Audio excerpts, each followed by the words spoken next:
yet, just once. You will be. Oh, I gotta. Okay, there you go. That's it. So again, welcome for coming tonight. It's a very auspicious occasion to welcome His Holiness H.D. Goswami Charidev.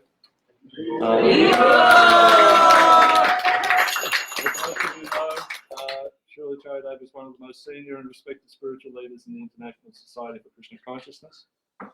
Maharaj, otherwise known as Howard Resnick, PhD, is a professor and the early pioneer of the renowned teacher of Bhakti Yoga in the Western world.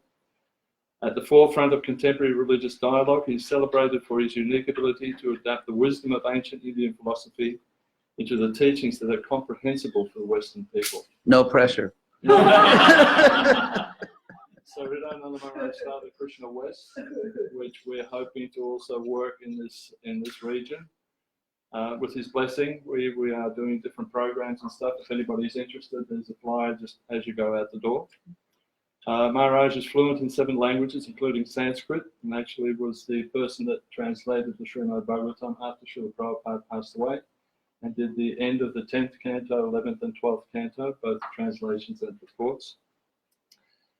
Srila Charidev's books are available here, if anybody is interested in the various books in the Bhagavad Gita, contemporary study of Bhagavad Gita, and also the Mahabharata here available.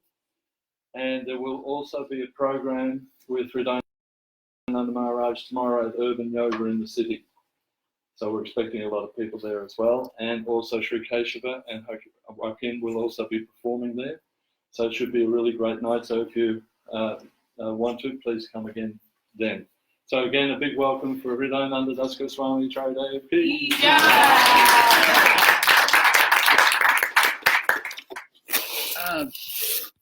Thank you all very much. Thank you for coming.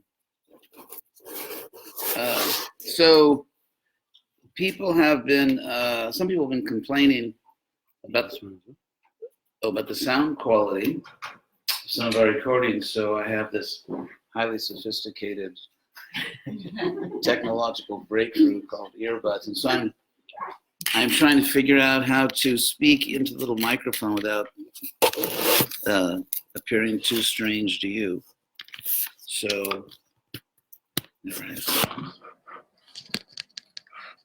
I don't want to put these in my ears. I don't know if it'll try it. Here goes nothing. Yeah, do you have a little clip? That'd be great. And a bib. So. Anyway, in case I spill my water. So, thank you all very much for coming. And Bhaktadas, our topic tonight is? How God is relevant in the modern world today. Is God relevant? Is God relevant in the modern world today? We were hoping to have some of our interfaith friends here, but they're not here as yet.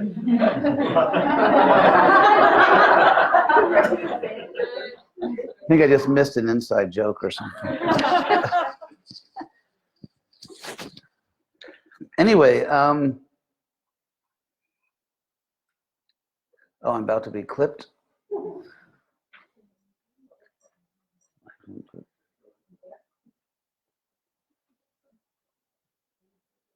I think that's the little microphone there, so that has to be as close to This one? Yeah, this has to be as close to my mouth as possible. And clip it to me.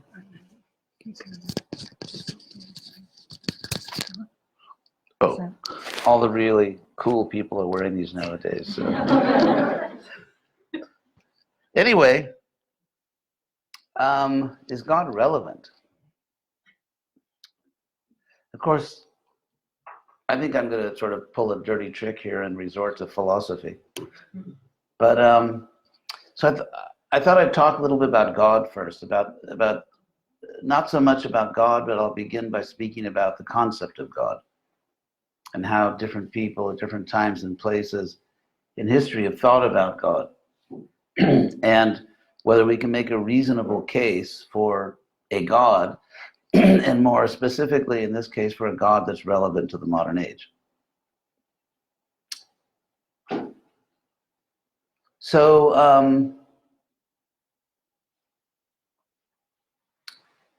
I'll begin with today, how people tend to think about God today, if they think at all about God.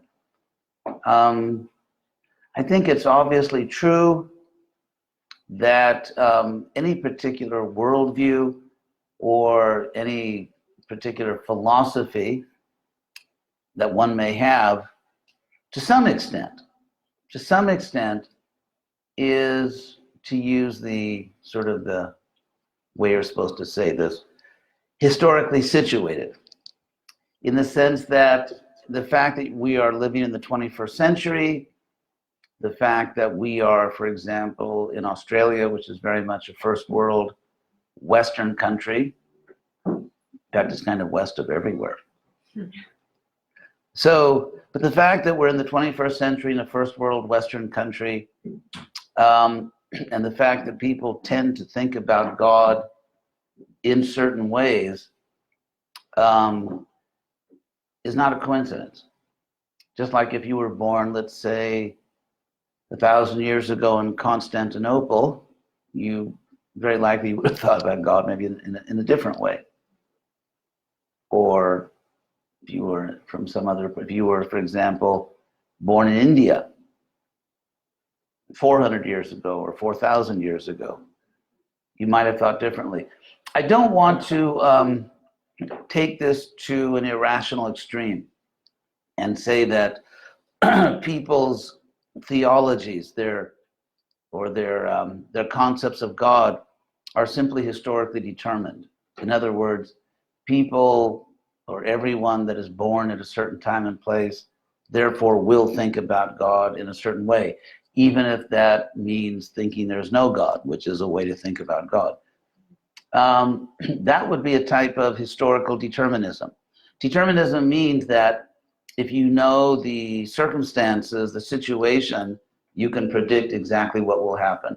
So, for example, let's say if someone throws a ball and you know all the relevant information, exactly the force with which the ball was thrown, exactly the angle it was thrown, the atmospheric conditions, which also you have to take into account. The air was, so to speak, heavy or light and so on, how many meters above sea level you were, if there were prevailing winds. So if you knew all the relevant information, then according to the laws of physics or whatever, you could predict more or less precisely where the ball would land. And also you could predict how the ball would bounce, if it in fact was a bounceable ball and it wasn't totally deflated. And so that's determinism. The ball has no free will, to the best of our knowledge. There's always someone in a large crowd that will say, what if balls have free will? But anyway, as far as we know, recreational balls do not have consciousness and free will, so we'll just go with that for now. And so determinism, the advantage of determinism, or perhaps not the advantage, but the let's say the seductive quality of determinism, seductive philosophy, that's kind of maybe a new idea. But anyway, the seductive quality of determinism is that it gives you power, because knowledge is power. And if you have enough information about the situation you're in, and you can predict what will happen, for example, you could always win the horse race, or you could control other people. There's books like that, you know, here's how to get your dream girl, or here's how to get your dream guy. And the idea is if you just like do all the right things, and you'll get what you want. And so that's the seductive or attractive quality of determinism, that the extent to which a situation must play out in a certain way, if you know how it will play out, you have power over it, you have knowledge. And people like power, unfortunately. You know, most people in this world are happy to get as much power as they can get their hands on. Whether it's the power of money and fortune, the power of other people. For example, if someone's attached to you, that gives you power over them, although there's always a danger they'll shoot you that you don't reciprocate. But anyway, so that's the attractive feature of determinism. And so there is an idea which ultimately didn't go too far, just a few decades, because basically it was wrong, of psychological determinism. Psychological determinism means that we can study the human mind the same way we study bouncing balls or atoms or molecules, or the way we engineer, let's say, a building, or let's say you want a bridge, you don't want the bridge to collapse. And so you engineer it in a certain way, and if you use the right building materials, and those building materials were produced properly, and you follow the engineering plan, then it is determined that you'll have a bridge in which that'll carry a certain load and won't collapse. Someone needs to tell Autostrada that in Italy, but anyway. So the idea was, with the rise of science and the rise of rationalism in the 18th century and then 19th century, sort of applied science gave us the Industrial Revolution and so on and so forth, then people got what they thought was a really bright idea. What if we had a science of the mind?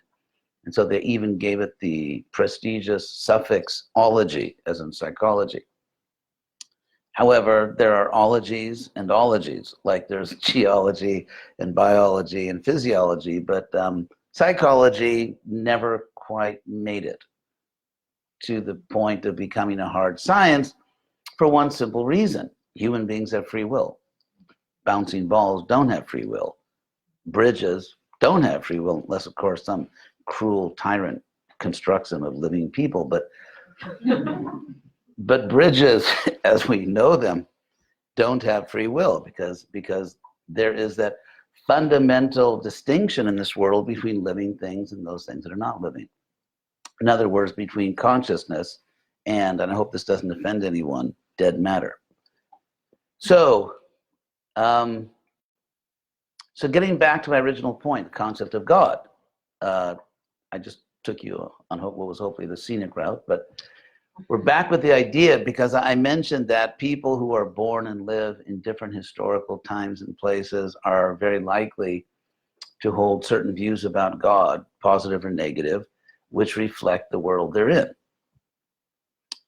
their historical time. However, we should not carry this to an absurd extreme and say that people's views of God are historically determined. In other words, people are like robots, and history, so to speak, programs them, so that your historical time and place programs you to think in a certain way. That would be going way too far. That's not what I'm saying. And for example, nowadays, let's say in our world today, we can find, perhaps you could say, a significant number of people who hold many, almost every possible different view on God, from devout theism to agnosticism to atheism and all the shades in between. Still, having said that, there are still some features of our historical age which, if you're born in this age, you may be inclined to think about God in certain ways. And so I'd like to review that, because if we can, oh God, deconstruct that, I feel very intellectual now because I just used the word deconstruct. Anyway, if we can kind of look at that carefully, the advantage of doing this, perhaps going through this exercise, is that it may free us to make the choices we really want to make, rather than being subject to various kinds of socio-historical pressure and thinking that we're supposed to think certain ways. And if we don't think those ways, people may think we're dumb or something's wrong with us. So it's good to kind of go into this a little bit. So I'll briefly, I didn't plan this out, but I've been thinking about this for decades. So I will, I have no idiot cards, unlike Ronald Reagan. So that's, they hold up what you're supposed to say. So I'll just go over a few points, a few features of our age. One feature is that, of course, there are always some people, there are always religious fanatics, just like there are political fanatics, too many nowadays, and there are cultural fanatics, because fanaticism really is a certain psychological type. I mean, if you get a large enough sample of human beings, you get sort of a full distribution of human psychological types, you're going to get a certain percentage of fanatics, whether it's religious, political, social, cultural, academic. I mean, they do not lag behind, believe me. And so for now, I'm going to kind of put aside the fanatics because fanaticism by definition means that one's claims go beyond one's actual knowledge or experience. That a person claims more than they actually know. But among people, let's say, who are not psychologically inclined toward fanaticism, which is this radical binary view of the world, the saved and the condemned, the fully enlightened, the fully ignorant, the pure and the evil, which I think intellectually is kind of not so interesting. I think it's more a topic for psychology than philosophy. So if we look at people who tend to be a little more open-minded, I think our age is recovering from a type of socio-historical heavy case of post-traumatic stress disorder. Post-traumatic stress disorder occurs not only among, everyone knows that it simply means if someone has been traumatized in some way. Typical examples are people who, let's say, are in combat. Many people who are in military combat become traumatized by that. People can become traumatized by experiencing some really horrible, violent event.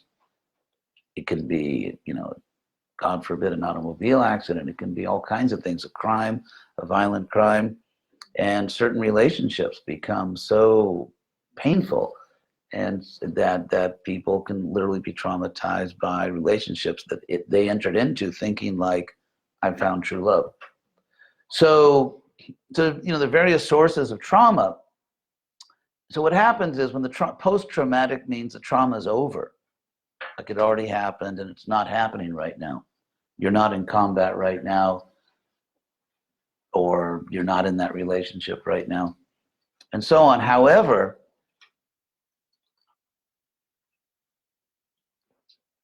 it's post-traumatic in the sense that it's already happened, but it's a disorder because basically your nervous system has been stressed. It's like, for example, let's say if someone overstresses any part of their body, their arm, their leg, their kidney, if you overstress any machine, including any part of the bodily machine, it breaks down or it becomes damaged.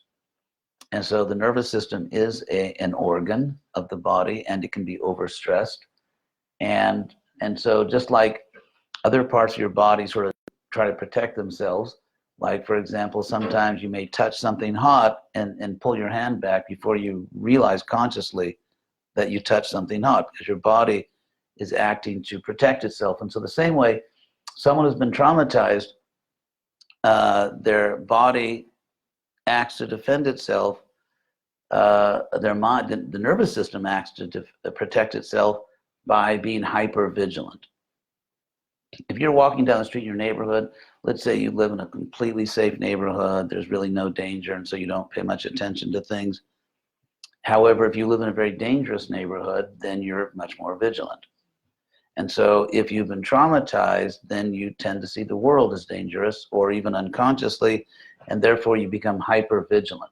You're sort of on guard because your nervous system doesn't want to be shocked and damaged like that again. And one result of this hypervigilance is that one quickly withdraws from anything which could possibly be traumatic.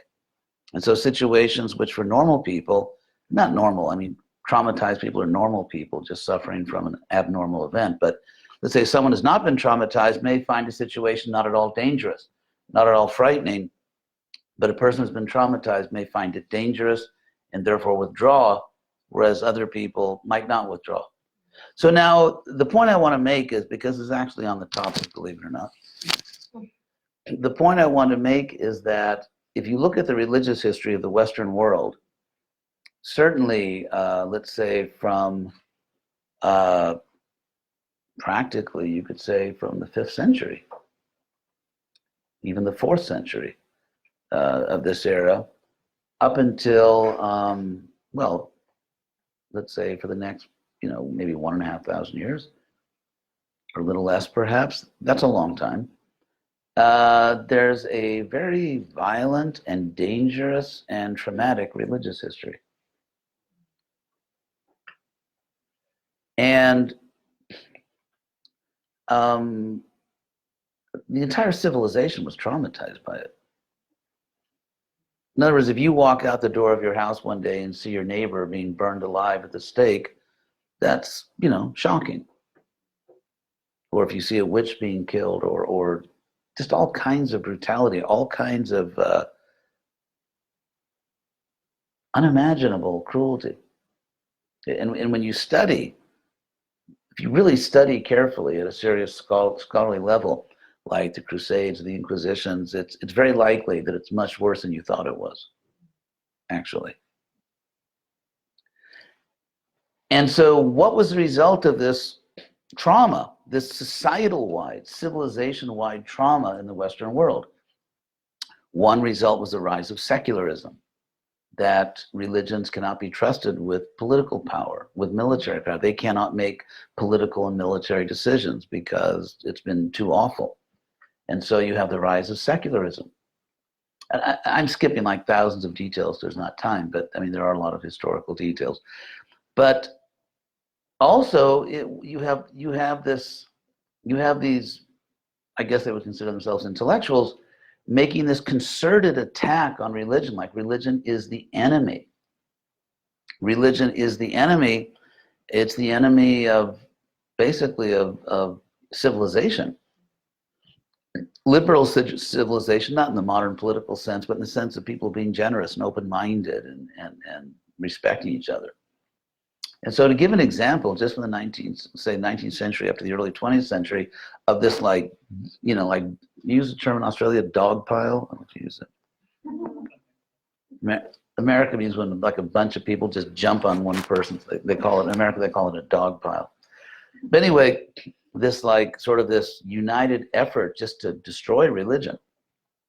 Again, sort of not necessarily a great idea, but understandable in its historical context. So just to give one example, there's an ancient Greek myth of Hercules, where when he was born, even as a child, he's kind of like Super Baby or something, if you know DC Comics. Anyway, so Hercules was born, and he was surrounded by these poisonous snakes, and he just kind of like grabbed them and pulverized them and manifested himself as Hercules.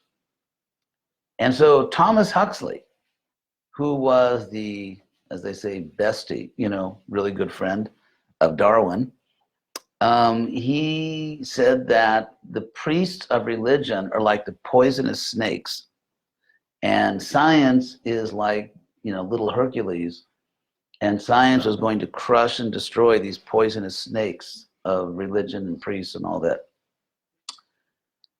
Then there's Sir Edward Gibbon, who wrote a great book, well, important, great in the sense of its influence historically, called The Decline and Fall of the Roman Empire.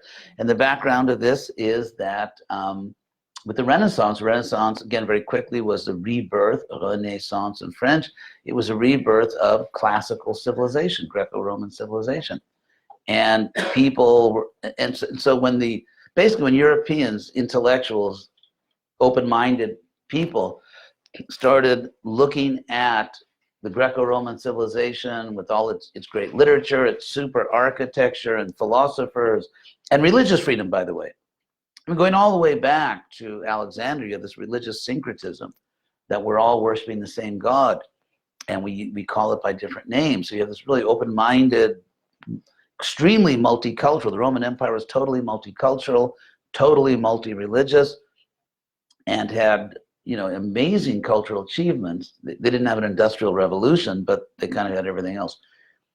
And so when they compared that to the Middle Ages with the brutal religious fanaticism and the intellectual totalitarianism, really, they thought, hey, let's go with classical civilization. And another thing was, and this is of course not ultimate, they saw, well, why don't we go with our own European history? And so in that context, the question was raised, well, if that civilization was so great, this classical civilization with its amazing philosophy, its unsurpassed architecture, and they even kind of really dressed well, you know? The men had this Caesar cut, which is kind of like really cool. And the women, I mean, it was classy. It was a class act in some ways, despite all their own problems. But so they asked, well, why did it collapse? Why did such a great civilization collapse? And so Edward Gibbon wrote this very important book saying, well, there's a very simple reason. The great Roman Empire, which was, in Hollywood, empires are always evil, and people who fight against empires are always heroes. History is not exactly like that. Because if you look at, for example, the world the Romans conquered, it was very dangerous. There was, constant warfare and massacres, and it wasn't really safe to travel very much, and there weren't great roads anyway. So then Augustine sort of established what's called the Pax Romana, the Roman peace, where you could travel, hundreds, if not thousands of miles in safety, and you could get a fair trial all over the known world for them. And so, anyway, I won't get into that whole debate, but so anyway, they asked, why did this Roman civilization collapse, which had religious freedom, unlike us, that had intellectual freedom? And he said, well, it collapsed because it became Christian. Message there, Christianity or religion, because they didn't realize there are actually other religions in the world they should think about. But the idea was religion destroys civilization. And science, kills the poisonous snakes of the priests, who are the priests. But it doesn't stop there. Then you had, see, who else got into it? Oh, none other than, my friend and yours, Karl Marx, who, perhaps his greatest achievement, for which we should all kind of be at least closet Marxists, is that people claim to be Marxists or communists killed between 10 and 20 times more people than Hitler. So the fact that someone who created an ideology which resulted in the massacre of 10 to 20 times more people than were killed by the Nazis, and it's still kind of cool in universities, makes you really wonder, like, do you really want to stay or be beamed up? Anyway, so Marx, his idea was that religion was a drug. He looked around, the Industrial Revolution, people are suffering. Why do they take this? Why don't they just revolt? Well, because they're all on drugs. They're all just totally stoned out of their minds. And what's the drug? It's religion. It's religion. And then, so all this is going on, and then the guy who kind of made the rubble bounce, as they say, was, chain-smoking Sigmund Freud, who, yeah, that was kind of, when I was at Harvard, by the way, that's where I did my graduate work. When I was at Harvard, I met this really nice guy. He was a professor at Boston College, which is a very, very sort of prestigious Catholic school. And he had done a study of Freud's attitude toward religion. And what he proved in this, serious academic book is that if you take Freud's own criteria for psychopathology and apply it to Freud's view of religion, his attitude toward religion is psychopathological. So Freud basically said that the only reason anyone could ever believe in something like a God, especially like a father figure, which is just, ridiculous, is that they must have had some problem with their own father, and so now they projected this super father up into the sky, and so we just want to like tick these off. You have, Huxley, that priests are poisonous snakes who kill society. Gibbon, who says great civilizations collapse when they become religious. And you have Marx, who says that it's only because of religion that people don't open their eyes and actually get a better life for themselves. Freud says it's an emotional disorder to be religious. And then finally, you have this thing called the Wiener Kreis, I think it's called in German. Do you have any German-speaking people here? Huh? Wiener Kreis. Anyway, I can say it in English. can't show off as much if I say it in English, but it means the Vienna Circle. It was a group of philosophers that gathered in Vienna around 1920 and said, actually, in terms of academic philosophy that goes on in universities, that we should basically declare war on metaphysics. Metaphysics means anything which is not empirical. Numbers like God, the soul, even things like justice and equality, by the way, that's metaphysical. So everyone's kind of ganging up. And again, like, why is this going on? Because if you look back, let's say maybe 400 years, or 500 years, you find that 500 years before that science and religion are seen as partners. I mean, Aristotle coined the terms physics and metaphysics. Meta means afterwards, what's beyond. The idea is that just like some people study snails and some people study stars, or some people study, trying to get a cure for cancer. So the idea is that there's obviously a physical and a metaphysical dimension to the universe. And that's easy to prove because, like, for example, does anyone here not believe in justice? Does anyone here believe it's not bad to torture and kill innocent people? Does anyone here think there's nothing wrong with that?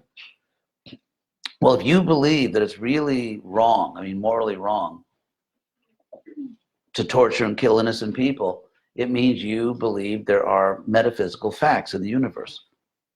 There's not only, like, atoms and all that stuff, and there are actually metaphysical facts in the universe.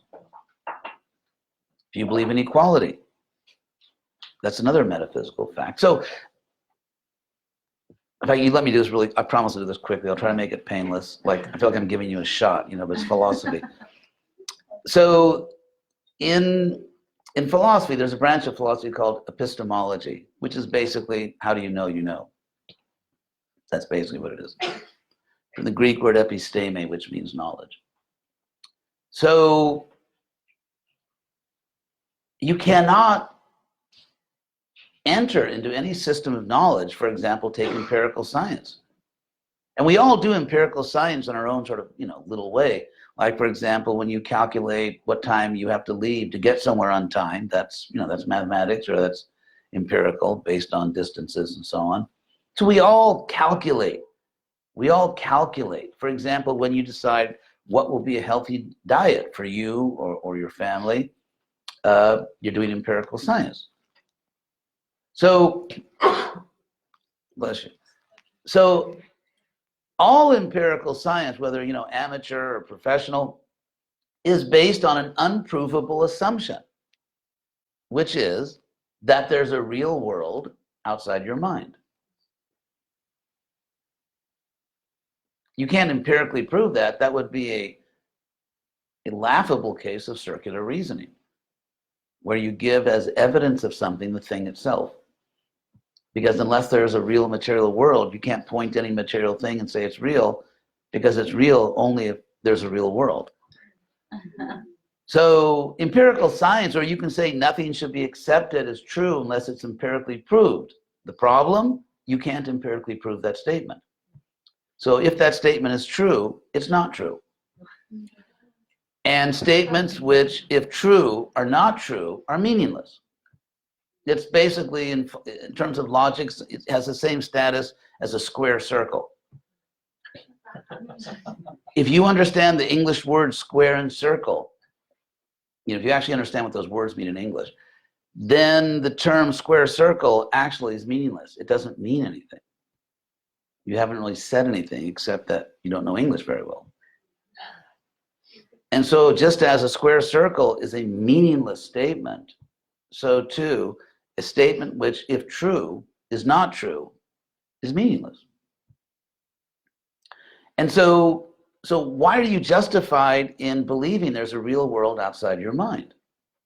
Why should you be considered a sane, reasonable human being because you believe that? Because in a sense, you can prove it. And the way you prove it is by, again, go back to Aristotle, who was actually an early member of the Hare Krishna movement. He didn't know it, but... So anyway, Aristotle Aristotle said that you can be pushed into an infinite regress of proofs. You know, regress means going backwards. So for example, you can tell your friend, oh, water boils at 100 degrees Celsius. And they say, prove it. Okay, put a pot of water on the stove, put a thermometer in it, and say, look, 100 degrees, it boiled. That's not pure water. You put something in the water, or that's not real mercury in the thermometer. Then you have to prove it's pure water. And then you can say, well, I don't believe that's real water testing chemicals. And so you can be pushed into an infinite regress of proofs. And Aristotle said, father of modern logic, that the way you escape an infinite regress of proofs is that you have to claim sincerely and justifiably that there is a fact in the world which proves itself. Just like you can't hold a candle to the sun. The sun proves itself. If you say the sun is in the sky, let's say it really is, not like today. Well, that means the sun was in the sky, but let's say the sun is visible in the sky. Let's say the sun is visible. Actually, I like this weather. It reminds me of Jane Austen novels. Anyway, so let's say the sun is visible in the sky, and someone says, I don't believe the sun is in the sky, and you point to it and they say, I don't see a sun, then, unfortunately, sadly, that person is visually impaired. And or mad, which is equally unfortunate. But so, in other words, everyone sees the sun. So if someone says, I don't see the sun and you can't prove it to me, they are impaired, either mentally or visually. Something's wrong. And no one's going to doubt that the sun is in the sky because someone says it's not. Because it's self-evident. It proves itself to us. The quality, for example, let's say you see a sun in the sky, but it's on your computer screen, or it's in a movie theater, or, I don't know, Disneyland. I'm from LA. By the time I graduated high school, I couldn't take Disneyland anymore. But anyway. So, and how do you know that the sun in the sky on your computer screen is not the real sun? I mean, because we actually have the ability to distinguish different levels of reality. We're just wired that way. And so now that's in the physical realm. What about metaphysics?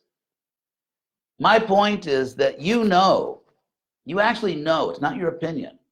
You know that it's morally wrong to torture and kill innocent people as deeply and powerfully as you know that the sun is in the sky. And therefore, in epistemological terms, your moral instincts are as reliable and as self-evident as the fact that there's a physical world outside your mind, and therefore it is an equally valid foundation upon which to build a system of knowledge. And so what we have to ask ourselves is, since it is the case, as we all know, that some things really are good and some things really are bad, what does that mean about the universe? First of all, it means we all live, and we know we live, if we take a minute to think about it, in a bi-dimensional universe. There is not only a physical universe, there is a metaphysical universe, which is equally real. In fact, it's more real, which I can prove to you very easily. That actually it's more real to practically everyone. The proof is very simple. Take the system of government in Australia. You have two sets of facts. One set of facts is empirical, that everyone is not equal. In fact, no one is equal to anyone else. Everyone is different. If you look at our musical abilities, our mathematical abilities, artistic abilities, administrative abilities, emotional IQ, athletic abilities, look wherever you want. There's no conceivable empirical test you could give to the people of Australia that would show they're all equal. In fact, you couldn't even imagine a test like that. And yet, then you have a metaphysical fact that somehow we're all equal. Totally metaphysical fact, totally non-empirical. Now the simple point here is that the people of Australia and America and Canada and even non-English speaking countries all over the world, so many countries have decided that the metaphysical fact is more important and more real than the obvious physical fact. In other words, we're not going to have a government based on our obvious empirical inequality. Instead, we're going to have a society, a civilization, a government, a social system, a justice system based on an absolutely metaphysical, non-empirical fact that we're equal. So as they say, where the rubber meets the road, we choose to base our whole civilization on a metaphysical fact, not the empirical evidence. So we not only live in a bi-dimensional universe, we actually privilege the metaphysical over the physical. So now, getting back to God, come on in. We're playing by Aussie rules here. So, then you have to ask yourself, what kind of universe do we live in if it's, first of all, bi-dimensional in the ontological sense, the nature of existence? We live in a bi-dimensional universe in which the non-empirical, the metaphysical, is ultimately more important to us, and in a sense more real. Because we know empirically we're not equal, and yet our equality is more real to us. Because if it was not more real, why would we base our society on it? And so therefore, how do you explain that? How do you explain that you live in a bi-dimensional universe? And my suggestion is, you haven't got a snowball's chance in hell to explain that if you don't start seriously thinking about something like God. And again, if you look at the history of the West, which I kind of went over, it's very easy to, this idea that if we accept God at all, we don't allow anyone to say that this conception of God is in any way more complete than another conception. Why? Because post-traumatic stress disorder, hypervigilance. Now, you take any academic department, it can be biology, history, political science, physics. If you make a rule that everyone is equally right and no one has a better idea than anyone else, you're going to get some really bad physics, really bad history. Imagine they did that in medical science. I mean, you can, it's precisely the process of, with mutual respect, according to fair rules, debating and looking at things, that we actually come to more clear thinking in every human field. And so it's considered to be practically barbaric nowadays to claim that a particular idea may be somehow philosophically more complete than another idea. This is not fanaticism. This is not going back to the barbarism of saying, I have the living God, you have a dead God, this is a true religion, you have a false religion. I'm not going back to that barbarism. And so there's another distinction which really has to be introduced here. And that is, for some of you who've been following my little tour in Australia, sorry for the reruns, just imagine you're watching I Love Lucy or something. So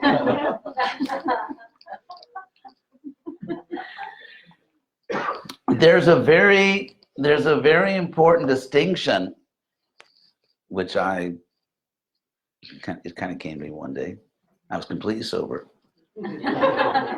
There's a distinction between tribal monotheism and philosophical monotheism. They're very different. Tribal monotheism means I believe in one God and my God can beat up your God. Or my God really lives and your God doesn't exist. It's just your delusion.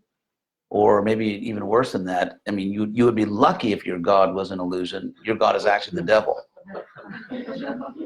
You should be so lucky that your God doesn't exist. And so,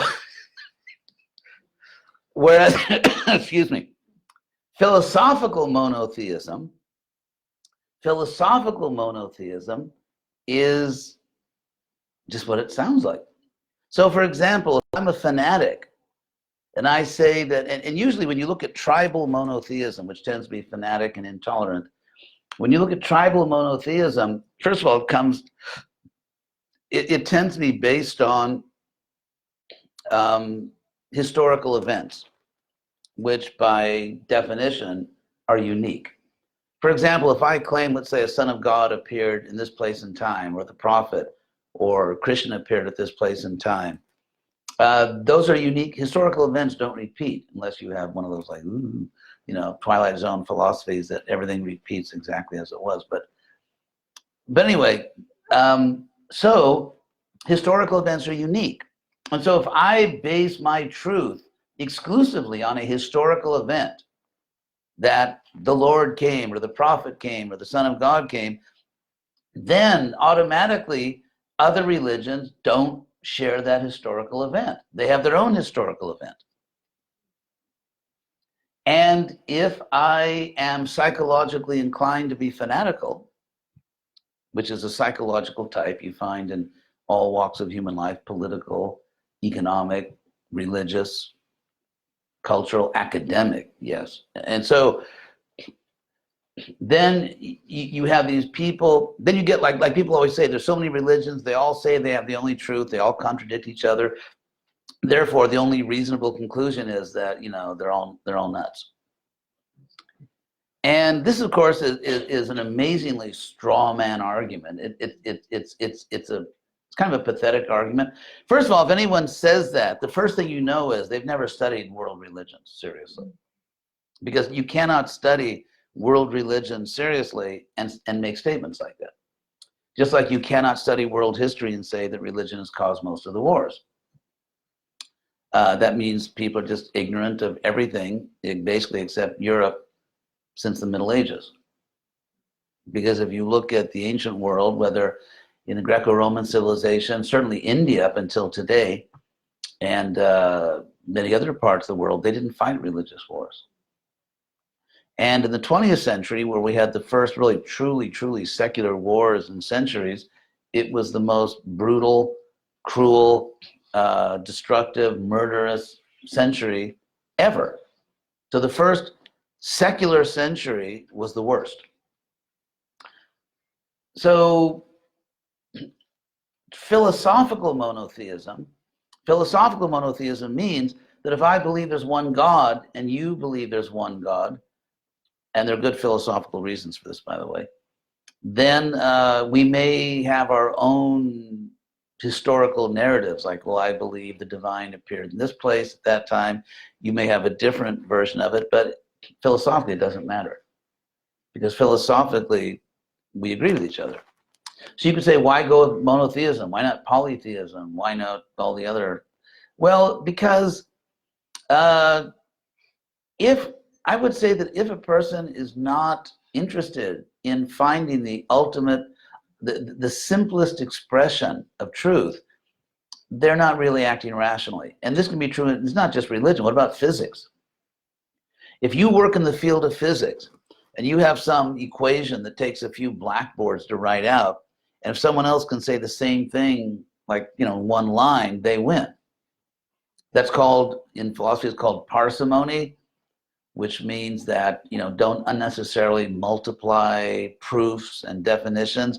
It's called Occam's razor. There was an ancient philosopher, Occam, that said, just like, you know, for example, if someone says, how much of the pie do you want? And I say, oh, maybe give me 120, 240ths.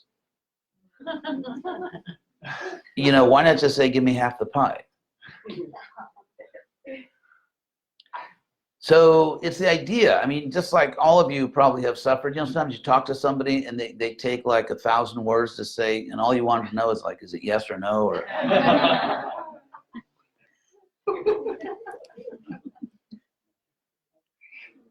and so the idea here is that if you are a rational human being and you are trying to understand the source of your existence, because, I mean, why wouldn't you? What if you, I always like science fiction. Imagine you suddenly like woke up on some planet and you didn't know how you got there, and you'd want to know, well, how did I get here? What am I doing on this planet? And so we did just wake up on a planet. And if you don't care where you came from, Or what's the source of everything? You know, like the old, I don't know if you, maybe it's, some of you might be a little older, may remember this. There was like a typical joke back in the 50s and 60s where, you know, some alien lands on Earth and says, "Take me to your leader." And it's kind of, you're not laughing, so obviously you're too young to appreciate that. So, but anyway, the idea is, I mean, don't you want to know where you came from? Because if you don't know where you came from, how do you know where you're going? And if someone says, well, you came from, you know, 376,000 gods and goddesses, well, you didn't really answer the question. Even if you look at polytheisms around the world, because we can look, you know, wherever you want to look.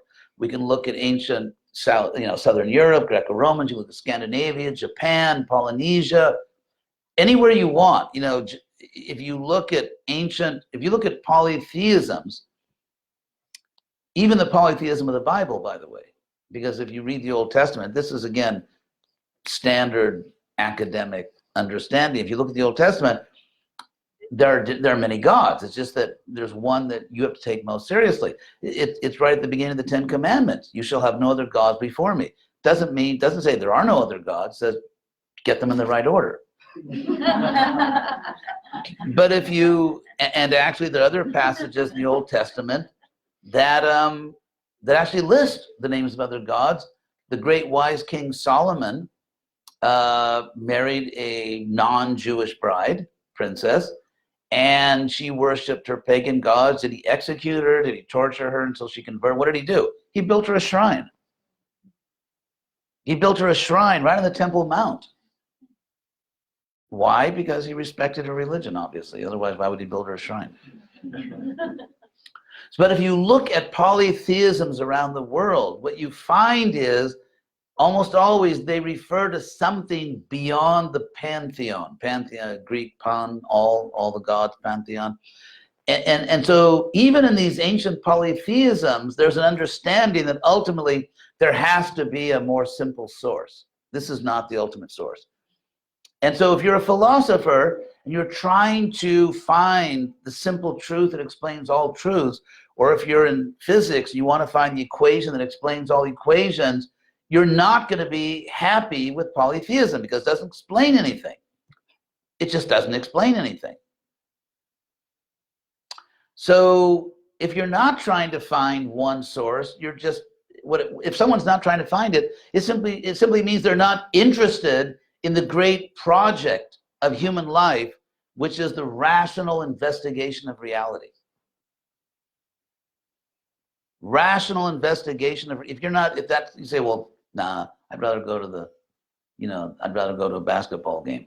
That's okay. Everyone, is entitled to do what they want. It just means you're not really a participant in the great discussion about what reality is. And so again, even if, some people don't like the word God, usually because they had some unpleasant experience in their youth or something, but the point is trying to find the ultimate source of everything. Even if you look at someone as, anyway, I won't make any sarcastic remarks about Martin Heidegger. But Martin Heidegger, the German philosopher, he said, well, really what we should think about is existence itself. Not different things that exist, but just existence itself. The fact that you exist, and the fact that everything that exists somehow exists in the same way you do, and that's why we're all in the same universe, or we're all in the same multiverse, or we're all in the same multi-dimensional reality within which the multiverse is just like a little item. And yet we all share existence. How is it we all share existence? And where does all this existence come from?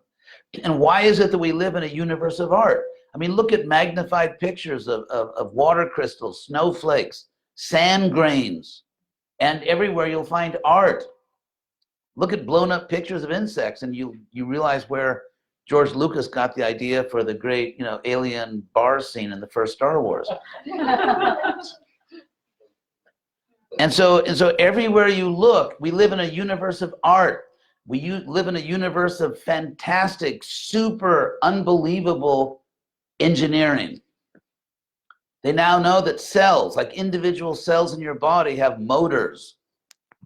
Everyone knows that when the wind blows and the rain falls and there's seismic activity, nature spontaneously, independently produces engines and computers and all kinds of sophisticated objects, right? Or maybe not. And so if you look at the way your own body is engineered, it dwarfs the technology of any supercomputer. So it's not only the brilliant engineering, it's the incredible art, it's the fact that we're conscious, and what is consciousness is not a physical object. It's the fact that we are wired in such a way that we even want to know these things. Of course, then there's another argument which I find, in terms of logic, pathetic, which is that people, they believe in God because they need it. It's like a crutch. Freud probably would really be happy with that explanation. Now, this argument, first of all, it's very silly because it doesn't consider the fact that if you look at all your needs, practically in every case, if you're a reasonably healthy and emotionally healthy human being, practically all your needs are indications of real things that exist in the world. I mean, by the same logic that you feel a need for a God, so you create it, we can easily prove by analogy that when you feel thirsty, you just imagine water. There's no such thing as water, but because you feel thirsty, you imagine you're drinking water. Or when you're hungry, you imagine you're eating food. When you're tired, you imagine you're resting. When you feel a need for friendship, you imagine you have friends in the world. Because the argument is that when you feel a need for something, you create the thing you think that you believe you need. But in fact, when we look at the real world, what we find is that practically all of our felt needs are signals, you could say from the universe, be very contemporary here. Anyway, I won't go into that whole thing. They're actually signals from nature that there's a real thing out there and you should go and get it. So why wouldn't the need for some kind of divine explanation be exactly analogous to all our other needs? Why say that all of our needs are signals of real things that we should get, but this one need, the need I feel for God, is just delusion? What's the logic there? There is no logic. It's a bad argument. So I guess I'm going through all this because I think the point is we should all feel free to be rational human beings and to try to understand where we come from and what God is. And we should not do so fanatically. There are two kinds of fanaticisms, positive and negative. One fanaticism is, I have the only truth and everyone else is going to the devil or wherever they're going. Or maybe they're going to spend all eternity, stuck in traffic in Los Angeles or something. Or Sydney. Yeah. What's that? Oh, Melbourne is delightful compared to Sydney in terms of traffic. I probably just made a lot of enemies in Sydney, but anyway, so we should not be intimidated by all these bad arguments. And because we live in a bi-dimensional universe, if you want to be a hard materialist, which means there's nothing but matter, you have to give up. And if you say you don't want to be a hypocrite, you have to completely abandon the idea that there's anything wrong with torturing and killing innocent people. Because if there's nothing but matter in the world, then there cannot be any objective moral views because values and morals are metaphysical. You have to give up the view that powerful people should not enslave and exploit people less powerful. You have nothing to say to those people. As you should know, one of the biggest fans of Darwin, I'm not saying there's no evolution, I'm just saying that it's a much bigger picture than, but one of Darwin's biggest fans, of course, was none other than Adolf Hitler. And Hitler was sure, as all fanatical Darwinists must be, that there was something very natural about the Nazi project. Because if he could, in fact, kill everyone that didn't look like him and enslave a bunch of people. If he's able to do it, then it was just nature working out its laws. So if you are okay with having nothing to say to people that commit genocide or just plain murder, if you're willing to give up any idea of equality or justice, if that means nothing to you, then you could become a real materialist, because that's what you have to accept. It's part of the package. And if you think there are real facts in the world, like that it is wrong to torture and kill innocent people, that there is a real sense in which we're equal, then you live in a bidimensional universe, and you've got to figure out how that could possibly be true. And as I said, if you're willing to be rational and not, let's say, let your psychology determine your philosophy, which is a bad idea. The facts of the matter, logic, reason should determine philosophy, not my individual psychology. So if your philosophy is not twisted by your psychology, then you're going to see immediately that philosophically, I should look for a single reality which explains all other reality. Since all things, and you can call it God or whatever, someone that's a trigger for somebody, use some other word. Call it the divine avocado or something, whatever you want. But the fact is the same. So as far as the last point, just so you don't think that I forgot the topic. As far as the question, is God relevant to the world? I mean, is that a serious question? It's, if there is a God worth knowing, in other words, God who's actually the source of everything and absolute truth, then God is infinitely relevant. Infinitely relevant. Because, I mean, now, let's say if there's a creator of the world who's just a nasty, bad person, let's say we have the terrible luck to be in a universe with a sociopathic God.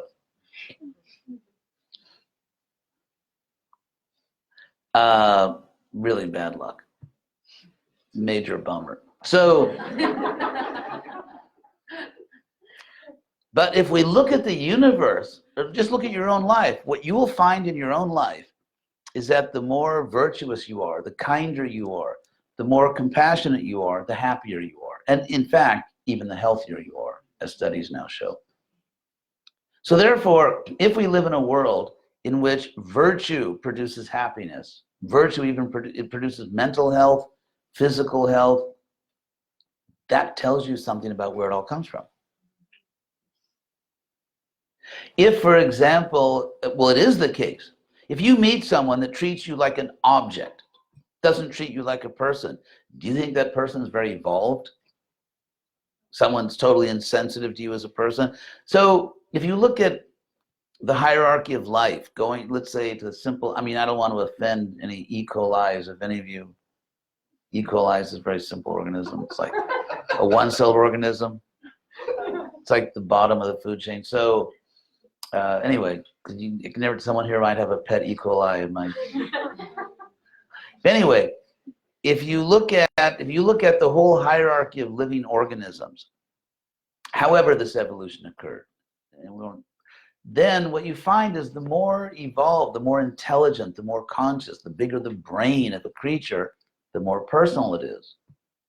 I mean, when's the last time you ever met let's say, a slug with a great personality?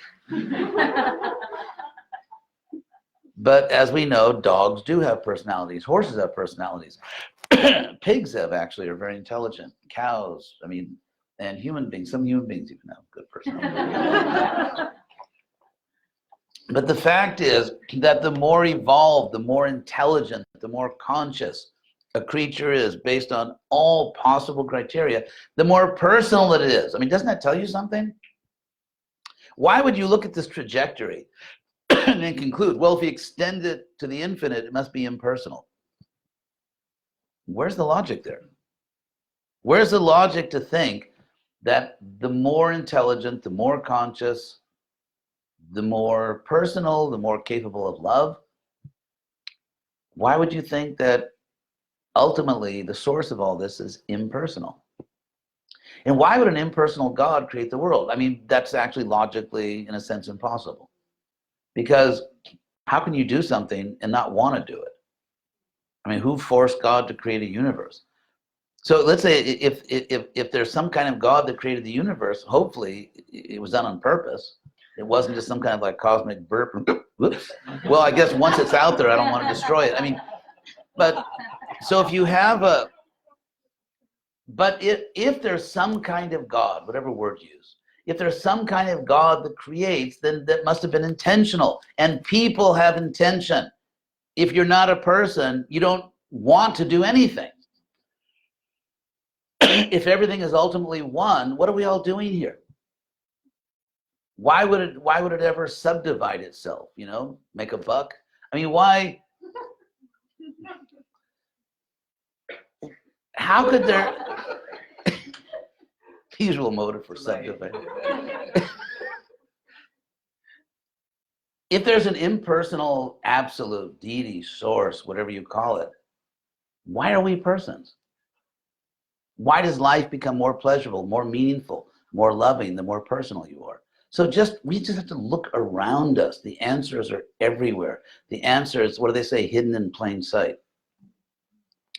It's actually obvious that we live in a bidimensional universe, that there is a metaphysical universe, that to explain that, just like they talk about a Big Bang, what's the metaphysical Big Bang? What's the source of the metaphysical universe? Why is there art? Everywhere we look in the universe, at the natural world, we see fantastic art. Everywhere we look in the natural universe, we see inconceivably sophisticated engineering. It's right in front of our eyes. And that's what the word yoga means, by the way. It means connection. The word yoga, we still have in English, by the way. Just slightly modify one consonant, but keep it in the same phonetic category. From yoga, you get yoke, which means to connect. You yoke two things. I don't mean the part of an egg. Because you yoke things together, you connect them. That's what yoga means. It means to link. So we still have the word, like, again, the K, I won't go into phonology. So, but we still have that. So yoga means to connect. It's like the lights are on here. That means that this house is connected to an energy source.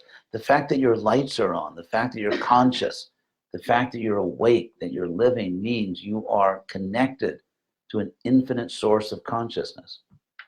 And yoga means to strengthen the connection. And that's real happiness. I mean, everyone here, I'm sure, knows we're not going to be happy just by consumerism. I can't imagine anyone here actually believes it. So, I mean, real happiness means that you open up, you acknowledge and embrace your connection with the source of your existence, with the infinite source of your consciousness. And then it's happy days. So, is God relevant? Yeah, most relevant. And I think if someone doesn't think God is relevant, they're, with all due respect, not paying attention. So, any question on these points? Yes, please. So, say somebody's made belief and say, yep, I believe in God, but they're not convinced it's Krishna. You're right. So what would you say to them? Why Krishna? Why Vedic philosophy? Oh, I mean, I wouldn't be unhappy if someone was trying to serve God and didn't use the word Krishna. That wouldn't like ruin my day or anything.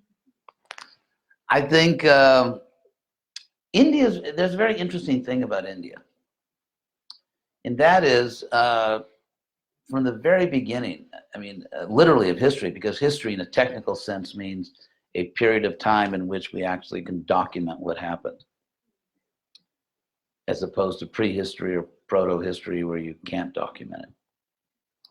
And so if we go all the way back, I mean, the oldest book in Sanskrit, perhaps the oldest book ever, I don't want to say written because it was first oral, but the oldest book ever composed was the Rig Veda. which is written in this very ancient form of Sanskrit.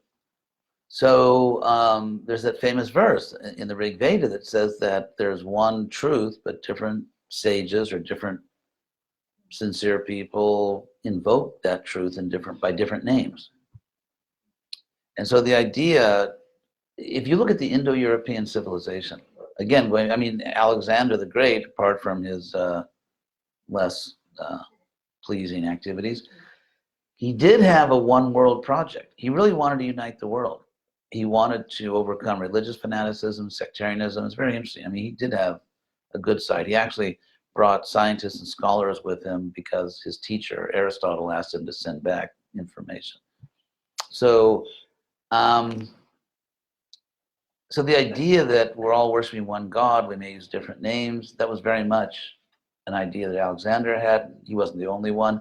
The Romans very powerfully had that. The Roman emperor would actually give donations on a regular basis to so many different religions, including a monthly donation to the temple in Jerusalem, because they recognize they're all legitimate channels to divine power. And in India, you have this going way back, even much earlier.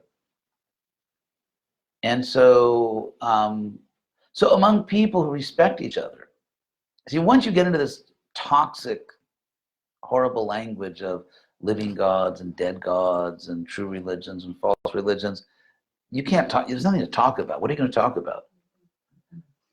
But among people who respect each other and who acknowledge that, yes, you actually are connected to God, you're on a real path, and you think the same about me, there can be a conversation. So I think, you know, we could talk, and it's not that not talk to try to convince you to reject your God. I mean, that would be absurd. There's only one God. But I mean, maybe I can learn something from you. Maybe you can learn something from me. So mutual respect enables or makes possible conversation and discussion and people learning from each other. Yes. You know, I met this Mayavadi once. I guess he was a Mayavadi. I think they were. Anyway, I won't mention what tradition they might have been from, but we were having this discussion around personalism and impersonalism, and his contention was that the supreme is beyond personality and impersonality. It's something that we just can't understand. This whole dichotomy between personalism and impersonalism. That's something that we understand in the material world, but beyond all of this, it doesn't even register on our radar anymore. How would you respond to that? First of all, it's begging the question. It's not an argument, it's just a declaration. So I could declare that anything, I mean, anyone can declare anything, that actually the world is governed by the great pumpkin who rotates around, you know, around the rings of Saturn. I mean, anyone can say anything. But as you presented it, it's not an argument, it's just someone declaring something. Now, if you look at what that person said, beyond personality, it's begging the question in another way, and that is, it assumes, you see, a lot of times when people say things, there's a hidden premise. In other words, what they're saying could only be true if something else is true, but they don't say the something else. And so the something else, which they don't say in this case, is that personality is necessarily, and in all cases, limiting. Now, why should we think that? For example, let's say, let's say everyone's born as a little baby. Babies only have great personalities in the eyes of their parents. And everyone else has to say that, so the parents don't get offended. But as the child grows, and before too long, really, the child really begins to develop a personality. And then that personality develops more and more, hopefully. In the case of someone who's raised well and is healthy and all that, they develop their personality. And what evidence do we have that this, what could be called developmental psychology, what evidence do we have that this process necessarily stops at a certain point? Why should we think that? Again, anyone can declare anything, but why should we think that way? for example, in this world, all of us, find some people more attractive, let's say physically, than others. I mean, it's just the nature of things. Like if you have to buy a house, you may think this house is nicer than that house. And so if we have, actually Aristotle gave an interesting argument in this regard. God, this is Aristotle Day, right? Those of you, if your ticket says Aristotle, you get a prize.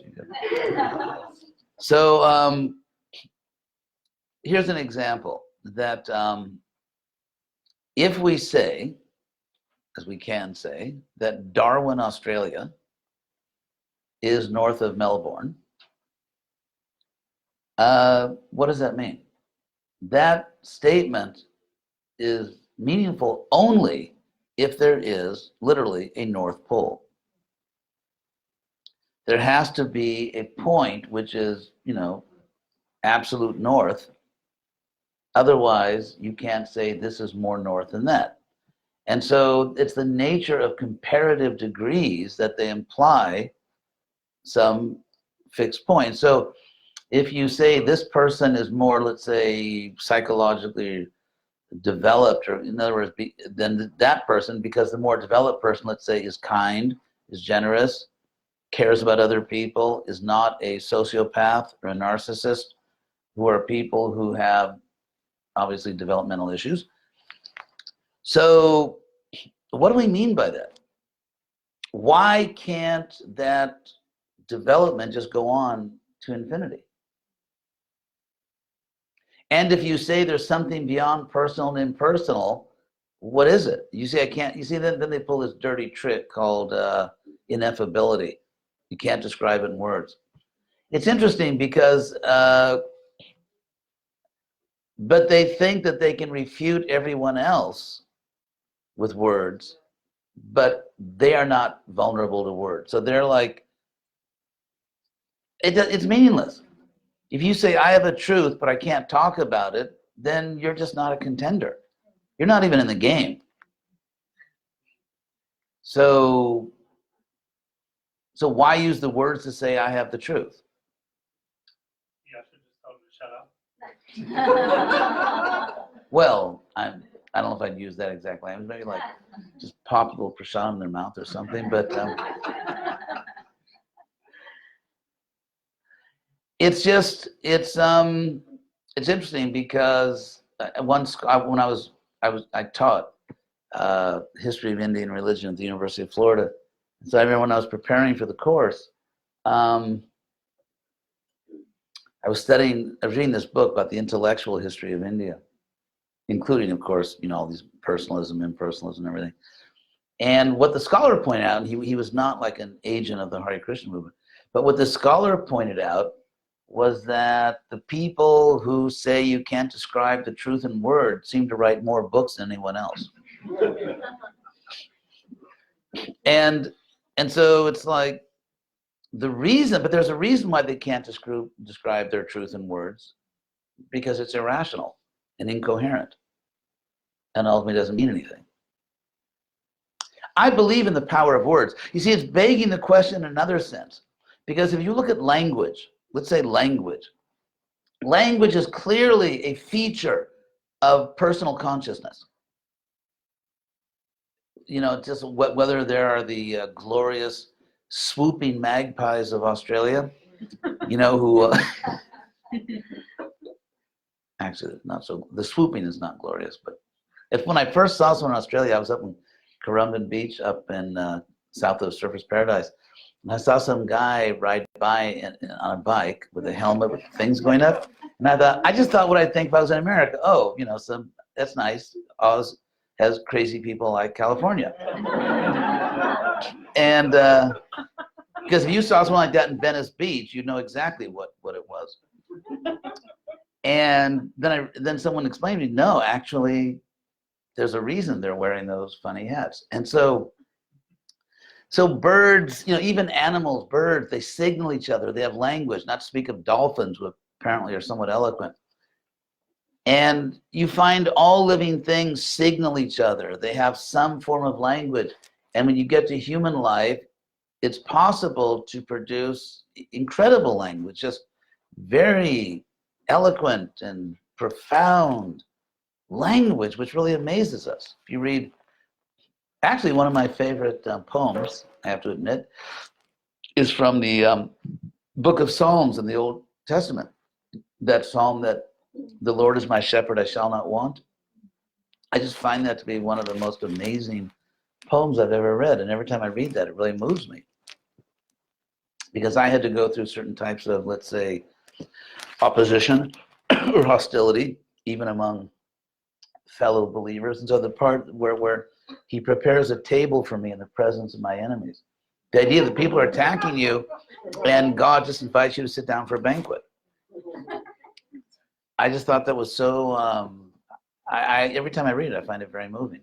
So what I'm trying to say is that language can be so powerful. Sometimes 3 words can completely transform your life and your consciousness. If the right person says, I love you,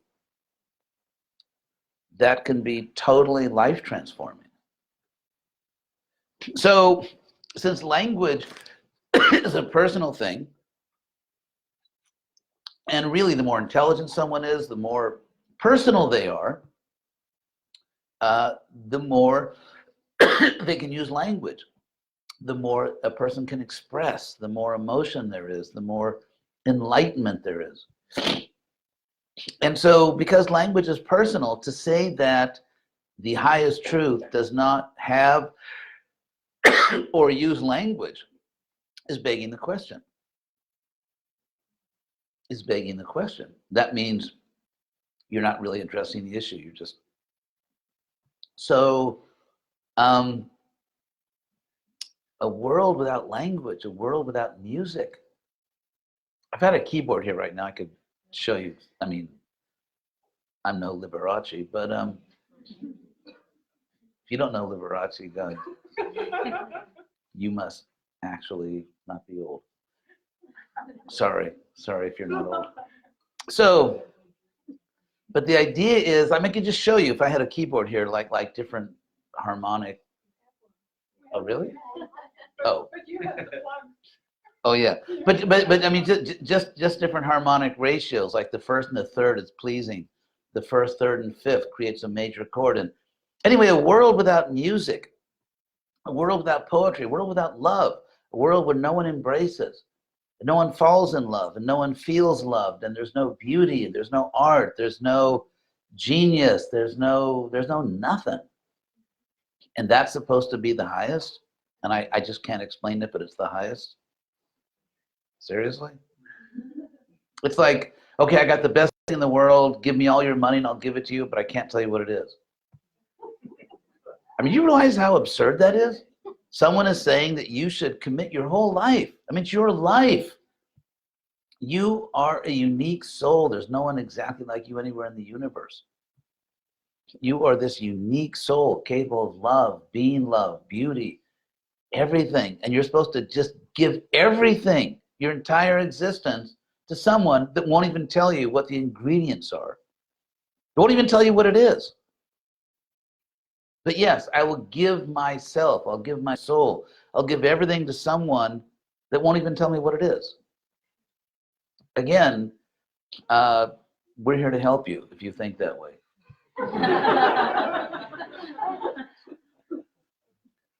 So, yeah. So it's saying, I can't describe it in words. That's just, no, sorry. This is an extension to my democracy question. Yes. Oh, thanks for coming back. I'm just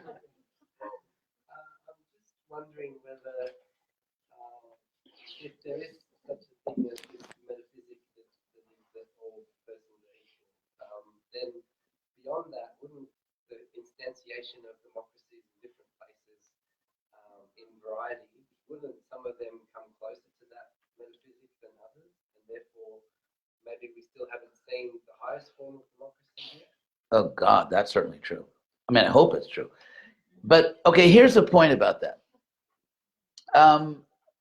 It's very common in our culture to say democracy may be imperfect, but it's the best form of government the world's ever seen. What's remarkable is that people that say that have practically never studied the political history of the world.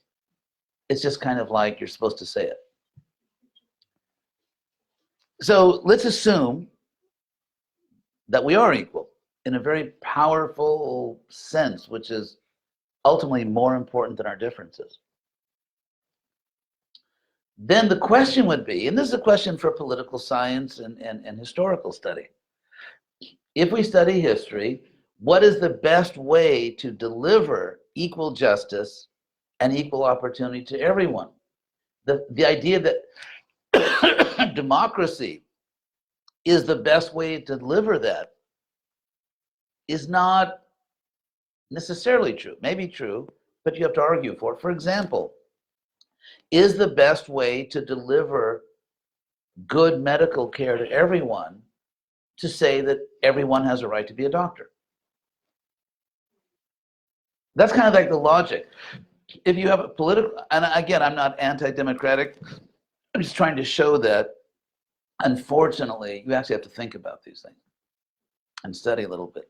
I mean, the logic is that if you want everyone to have equal dignity and equal rights, which we do want, the best way to achieve that is to let everyone have equal political power, at least in the sense of voting. But in the case of medical care, the best way to deliver proper medical care to everyone equally is not by declaring that everyone is a doctor and everyone has a right to operate on everyone else and prescribe medicine for everybody else. That is simply not the best way to deliver medical care to everyone equally. And Socrates, just to problematize it, Socrates said that just like if you have a ship, you want, I mean, what if you got, let's say, a commercial airline? This is a sort of a modernization of Socrates' example. He talked about ships. Let's say you take a flight somewhere, and it turns out that everyone has an equal right to fly the plane. So every passenger can get 5 minutes in the cockpit, and you can do whatever you want with all the levers and everything. Would you want to fly in that plane? So therefore, the obvious fact is that, and Krishna says this, in the Bhagavad Gita, Krishna talks a lot about equality, which I bring out in my book, which I'm supposed to do an infomercial for. Hi, I'm from the United States, and I want to sell you something. Book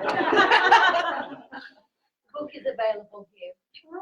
So the idea is, we all agree, I hope, that in a very powerful, ultimate, even spiritual sense, we're all equal and all that. What's the best method to deliver equal dignity and justice to everyone? As we know, the so-called democracies are rapidly becoming plutocracies, which means rule of the rich, and justice for all if you can afford it, and so on. And so therefore, it's a question. For example, one democracy, Mexico, has the highest murder rate, I think, in the world now.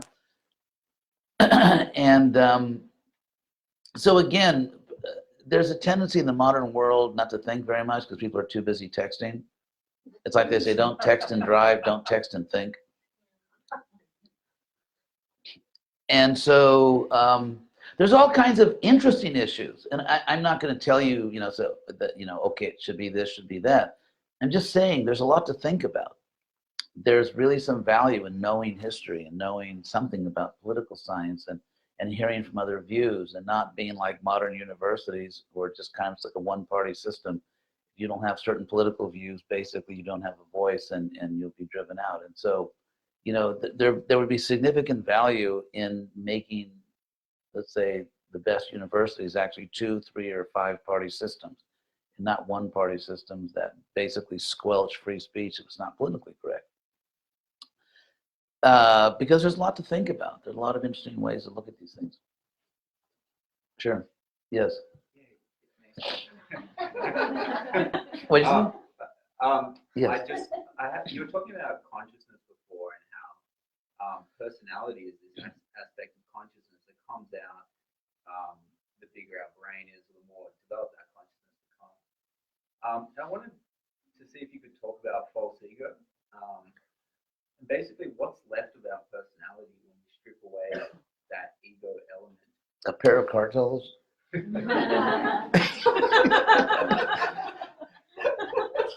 Okay, that's a good. I'm sorry. It's a very good question. That's a very good question. If we strip away the false ego, what is left? The real you, a bouncing baby soul. It's. Let me put it this way. Even now, in our present state, let's say where we are works in progress, and I'm sure everyone in this room has a lot of sincerity and even devotion. I'm sure everyone here has a lot of very admirable qualities, personal qualities, and yet we know at the same time that just like you can have a bad hair day, you can have a bad ego day, and you know there are times when we later cannot admire what we did or what we said or the way we treated someone, and we ourselves in retrospect, looking back, cannot admire what we did. And so we all know that we are works in progress. And yet, even so, a lot of who you are now is really you. Prabhupada used to give the example that, let's say someone's sick or injured and goes into the hospital, they go in with 2 arms and 2 legs and hopefully come out with 2 arms and 2 legs. And so it's the same person. So the more you advance spiritually, it's the word Krishna uses in the Gita to describe our present condition is that we are covered. That actually comes from the Gita. Krishna says, Abratam Jnanam, Etena Jnanino Nityavarina. That knowledge or just true understanding is covered by this, our eternal enemy, that has the form of lust or selfish desire in general, which can never be satisfied. So I can imagine a light, or let's say the curtain. Let's say you have a window that has a beautiful view. For some reason, someone has some kind of curtain fetish, and they put like 3 or 4 layers of curtains over the window. And so as you begin to open these curtains, more and more light comes through, until finally you see clearly. So, so you are experiencing yourself at the present time, but through this curtain. But it's still you. It's like if you see light coming even dimly through a curtain, that's still real light. Or another example Krishna uses in the Gita, he talks about aditya vajnanam, knowledge which is like the sun. So think of the sunrise. At the first light of dawn, you begin to make out shapes. Those are real shapes. For example, you may see a hill or mountain on the horizon. You may see a body of water. You may see a neighbor's house. You may see a field. And so at the first light of dawn, you make things out dimly, but the shapes you are seeing are real. Those are real objects. And as the sun rises, everything suddenly goes from black and white to technicolor. And you start to see what everything really is. And so in that sense, in our present state, we are not completely blind. And in fact, Krishna says in the Bhagavad Gita, even the material mode of goodness, honk if you like material mode of goodness. It's, there's this idea that there's what we call the mode of goodness, the quality of material goodness. And then there's spiritual consciousness, which are just really different things. They are and they aren't different things. Because there is, let's say, the pure nature of the soul of every one of us. Our pure nature is just pure goodness, pure virtue, pure love, pure compassion, kindness, generosity. That's actually our nature. And when that goodness becomes tainted by material attachments, it's called material goodness. So for example, Krishna says in the Gita, tasmat sattvam nirmalatvat, that because material goodness, sattvam, is free of gross impurity, it's enlightening. the word Sanskrit word is prakashakam, which literally means enlightening. Tasmat satam nirmalatvat prakashakam anamayam, and it doesn't have any gross impurity. But Krishna says sukha sangena vadnati, that the material goodness binds you, imprisons you, because you become attached to the happiness that comes from virtue. Because virtue, goodness, does bring happiness. And because we're not pure, we become attached to that happiness. Or jnana sangena, because goodness is enlightening, we become attached to our own wisdom. So therefore, material goodness really is spiritual consciousness, but with some impurities. So let's say, for example, you have a window and you can see reality, but it becomes slightly fogged up. But so in a sense, it's really you. It's not that when you become enlightened, you become a different person. And a lot of the feelings you have now, I mean, those moments when you just have these spontaneous feelings of love, of kindness, of generosity, of compassion, that's really you. That's really you. That's the soul. That's not your inner beast. That's your inner soul. And so you have so many experiences of the real you. And you just have to keep literally discovering yourself, uncovering yourself. I think a lot of people feel that they will lose their, like, we're such a personal sort of spiritual culture, and we're kind of clinging onto these things, thinking that, you know, this defines me as a person, and that I'll have this impersonal aspect if I get rid of all those. Yeah, it's exactly the opposite. You will not lose your personal mojo, you know, if you. It's exactly the opposite. For example, I mean, consider your own life. Think of, I mean, let's say when you were a little child and just maybe wanted your toys. I remember actually, this is funny. I just remember I was like 4 years old or something. There was a family in our street, and they had a daughter my age named Rhonda Brown. I hope she's not listening to this lecture. But she was nice. She was a very pretty girl. Even at the age of 4 or 5, I realized that. But so one time my mother took me to play with her, and I remember she didn't want to share her toys. And it's funny. I must have been like at most 5 years old, but I just knew that this is not good. You should share your toys. But so, God, I'm sure she's a wonderful person now somewhere.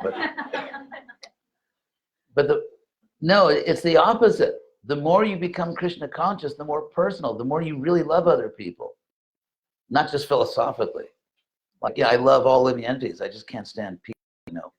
So but the more we become Krishna conscious, the more we really do love other people.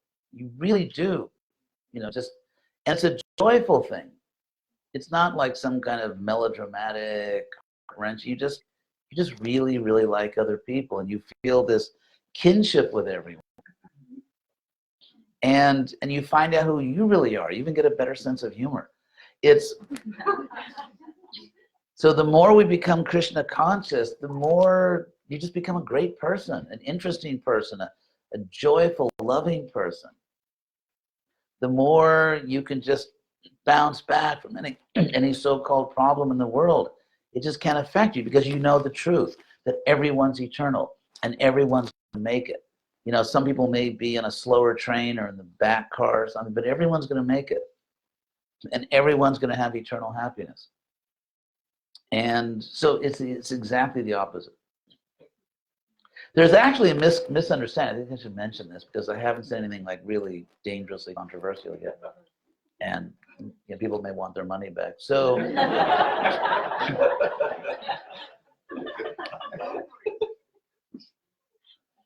I'll tell you how impersonalism creeps in. It can creep in a mythologized vision of a pure devotee of Krishna, of a pure soul. For example, the idea that, you know, everything Prabhupada said is Krishna speaking. and everything he did is Krishna is acting. Therefore, Prabhupada's infallible, which Prabhupada thought was a ridiculous idea. He said, because I'm not God. And so if you kind of drill down into that, what are they saying philosophically? Because I'm sure you've heard this. What they're saying is that once you fully surrender to Krishna, that's the last thing, free act you ever engage in. You know, that's your last free act, is that I fully surrender to Krishna. At that moment, I just become kind of like a, Krishna's loving robot or something. And so if that were true, then we actually would know absolutely nothing about Prabhupada. We actually never heard Prabhupada speak, and we never saw him do anything.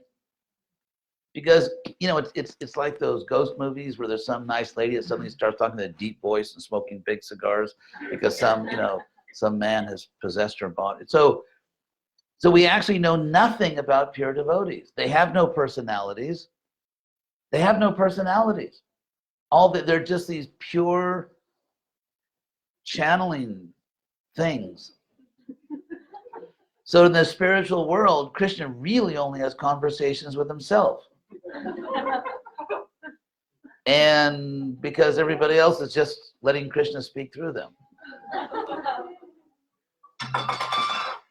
And so you get the idea. So it's kind of like backdoor impersonalism or something. It's a little wacko. So when you become pure, you become more than ever yourself. So when we see, for example, that Krishna's queens, like Satyabhama, who's very fiery and, talks back to Krishna, and, but it's a pure loving relationship. And then Rukmini is much more sort of, demure. It's not that Krishna just talking to himself. They really are different souls. So every soul has their own unique, amazing, beautiful personality. And the more you advance spiritually, the more you become yourself, and you become a bigger person, a better person, a more beautiful person, a more loving person. That's, I think, our philosophy. So, thank you very much. Any other questions? Put another coin in the meter, as I always say, yes. But Jane Austen. Okay, this is not going to end soon. I'm a writer. Well, that's pretentious. I try to write.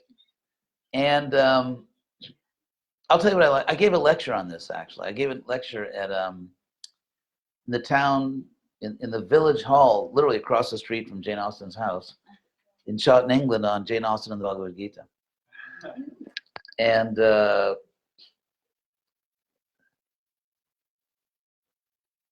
for one thing, she's very God conscious. She comes from a clergy family. She's the last person buried in Winchester Cathedral because, her older brother, her father, her uncles, her cousins, her grandfather, she actually came from a family of clergymen. And if you look at her 6 novels, in 3 of her 6 novels, the hero, the young hero, either is or is about to become a clergyman. It's very interesting. And 2 of her novels, the clergyman's a complete clown. But I think she has an amazing understanding, like an amazing grasp of moral algebra. It's like a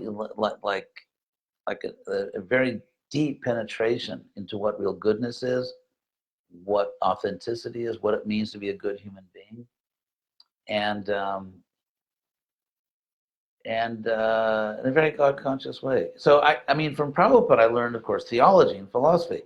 But I think that I guess I feel certain gratitude toward her writing because I felt it taught me a lot about being a gentleman.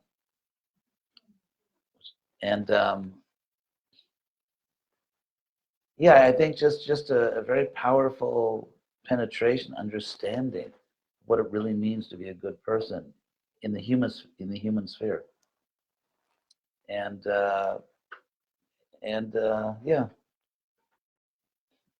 so I really connected. And I also learned, I'm learning how to write, I think.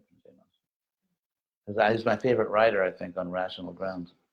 I think if you look at English literature, it started to get a little bit too self-conscious and full of itself as you get into the second half of, especially as you get into the second half of the 19th century. And then the 20th century, it's kind of like a write-off. But anyway, that's just me. So, yeah, I think she was really a very God-conscious person with almost like impeccable moral instincts. Yes. Are you going to hypnotically regress me, or?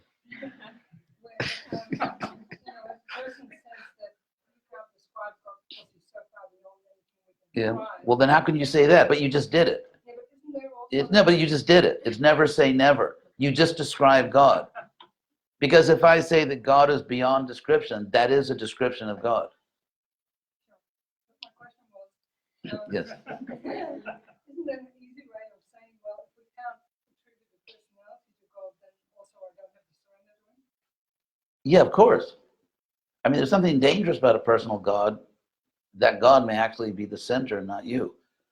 There's this term of being decentered, because everyone, even people who are philosophical theists, often are psychological atheists. Because if God is the center of reality, so get over it. It's not you. And it's funny, because if you accept a personal God, you're not the most popular person at the party. So I think it's a little adolescent or pre-adolescent. So are you emotionally comfortable with not being the center of reality? And it's interesting, because we're obvious. Someone thinks you think normal psychology, where everyone is kind of the center of their own life. Being self-centered is kind of like breathing in our world. And yet we're not the center of reality. And we know we're not the center. We're not geographically at the center of reality. We're not politically. We're just not the center of reality. And therefore, to be self-centered is to be delusional. It's actually a serious psychological problem. It's almost pathological. And that's why we're down in this world. It's kind of like the universe is just this huge clinic. And so, yes, of course, that's what it is, that I don't want a personal God, because then I can't be a narcissist in the name of deep, mystic, impersonal philosophy. And I don't want to hit below the belt, but as they say, but it is a fact that in America, there was this whole parade of Indian swamis teaching impersonalism in the 60s and 70s, and almost to the last man, they ended up, falling into very inappropriate sexual relations with their students.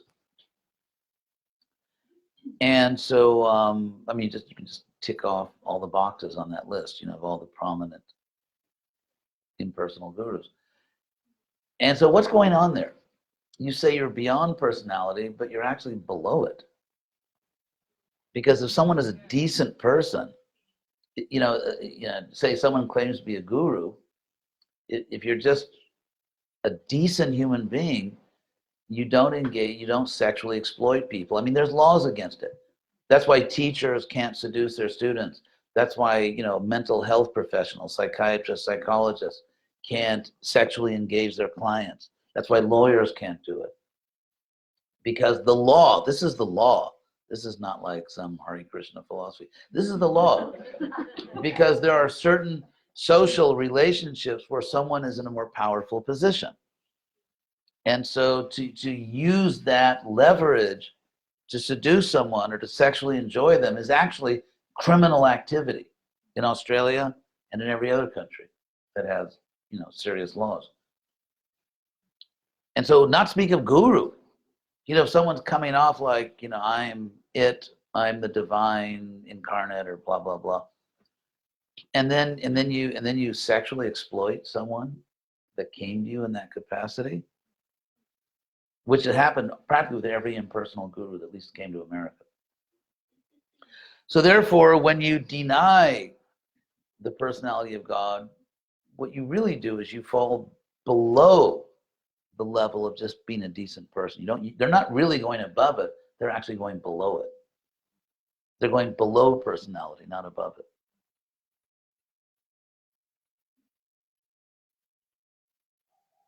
And the other thing I did you at the beginning was Yeah, if someone says you can't describe God with words, you just did it. It's like never say never. What do you mean? Because to say you can't describe God with words is a description of God with words. Because the quality of being beyond words is an intelligible quality which is expressed by words. So it's just silly.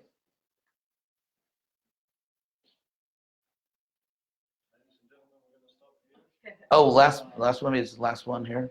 Really the last one, and then In chapter 7, Bhagavad Gita, Krishna says, past, present, and future.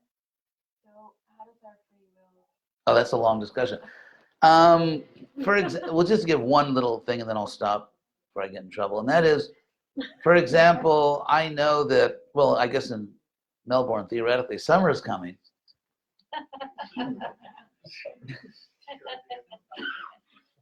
So I know that summer is coming. I know the days will get longer until approximately the, I guess here is the summer equinox. Well, the solstice is you're right, summer solstice. So it doesn't mean I caused it.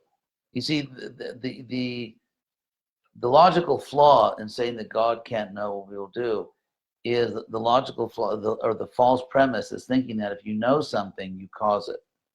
But you can actually know something but not be the cause of it. And you can even know a future event and not be the cause of it.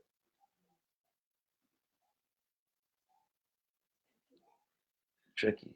So thank you all very much. It was really, really sincerely a pleasure to spend some time with all of you. Hare Krishna.